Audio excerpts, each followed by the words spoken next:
Welcome to day 156 of the Let's Grow Annual Challenge. Sharon Horne-Ellstrom here, and today we're talking about continuing our discussion on relationship growth. And we're going to pick an area today to apply our SOAP framework to. Thus, I put the SOAP framework sign above my head. You can probably read it. It's a little difficult for me, but that's my own personal challenge. So today, we're going to think about and we're going to look at our different relationships. We're going to ask ourselves a couple of questions and use a couple of criteria to decide which area of our relationships and or which relationship do we want to grow and improve. I like to apply the SOAP framework to a challenge or a setback or an obstacle or something I'm struggling a little bit with, because it's a great framework to use in order to solve a problem, to work on a solution, get a solution, implement that solution, and then test and see if it's working and continually improve and move toward what it is that we want. And this applies to every area and aspect of our life, and relationship areas and relationships are no different. So what are some ways we can think about this topic and think about relationship growth and decide which relationship we want to improve? Well, first and foremost, we can ask ourselves, what is the emotional impact of different relationships I'm involved in right now? And which one's kind of giving me the most trouble, right? One of the other things we can look at is frequency of interaction. Do we care about an acquaintance that we see every 5 years at our class reunion? Are we going to work on that relationship? Probably not. But do we care about the people that we interact with every single day? Maybe it is the mailman. Maybe, and they don't usually come to your door anymore, so never mind. That's not a great example. They used to come to your door every day and drop your mail off right by the front door. So somebody that you might come in contact every day, your family members, right? Friends, acquaintances, people that you work with if you go to work every day. Fewer and fewer people go to work every day, but those that do interact with the same people every day. Now, if you have friction with one of those people, maybe that's a relationship that you need to work on.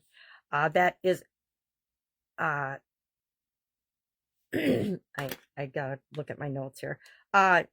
Mutual importance. Is the relationship important to you, but is it also important to the other person? You can try to improve a relationship, but if the other person just doesn't give a darn, it's not going to matter what you do. You can do what feels right to you, but they're still maybe never going to reciprocate or want to be involved in a relationship with you. Current strain. This is probably one of my favorite things. What is causing you friction or problems or stress, doubt, worry, fear, or any negative emotion around a relationship? That's probably one that you either want to eliminate from your life or do something to improve.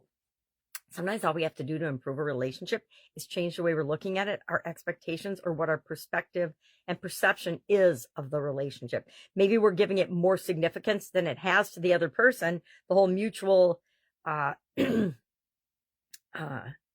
importance. And we're like, okay, well, I care more about this person than they do about me, and that's not working for me. So maybe I just need to change my perspective and my perception and say, okay, well, maybe I'm making this relationship too important.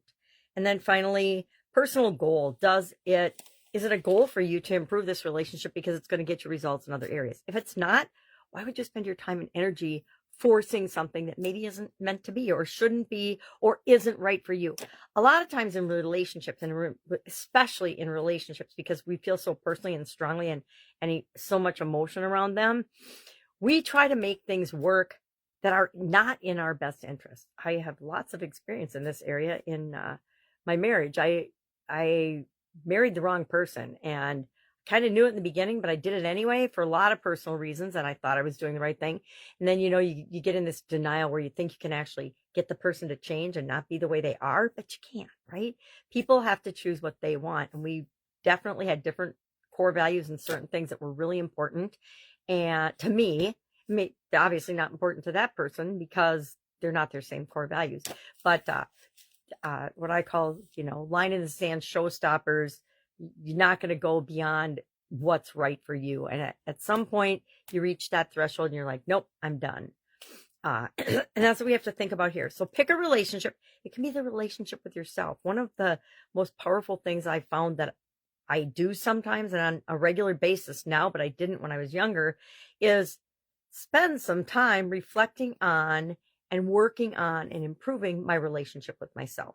And that should be one that we consider. Guess what? You don't spend any more time with anyone else than yourself. You ought to have a relationship with yourself that is one that makes you feel good. And a lot of us, and me and too in the past, a lot of us don't have that.